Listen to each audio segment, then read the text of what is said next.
Next up, we are going to create our reactivation menu. So if I find myself getting distracted while trying to focus, I will do one or more of the following. Again, this is not things of like, I'll scroll Instagram. This is things that help you. If you find yourself getting distracted, what will you do as part of your reactivation menu? What are some of the things you can do to help you get back on track? One thing I sometimes do is take a 60-second break to do some jumping jacks. I sometimes switch up my music to the Lord of the Rings soundtrack because just like a change in pace from whatever soundtrack I was listening to Lord of the Rings.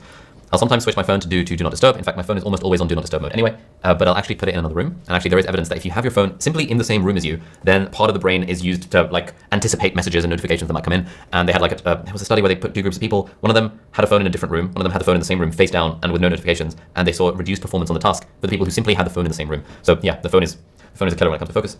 Spend 2 minutes doing stretches in my chair before resuming, whatever that might be. Join a Focus Lab co-working session for accountability. Use voice file to dictate the thing that I'm working on. So again, we're going to put a timer on for 90 seconds, and I would love it if you can share or write down for yourself what are some of the things you could have in your own reactivation menu that will help you not get distracted, essentially, or help you if you do find yourself getting distracted while you're in the middle of a focus session, what are the sort of things that can help you get back on track? I'll put the music back on.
Again, I would recommend that for yourself, you put this list somewhere you can see it.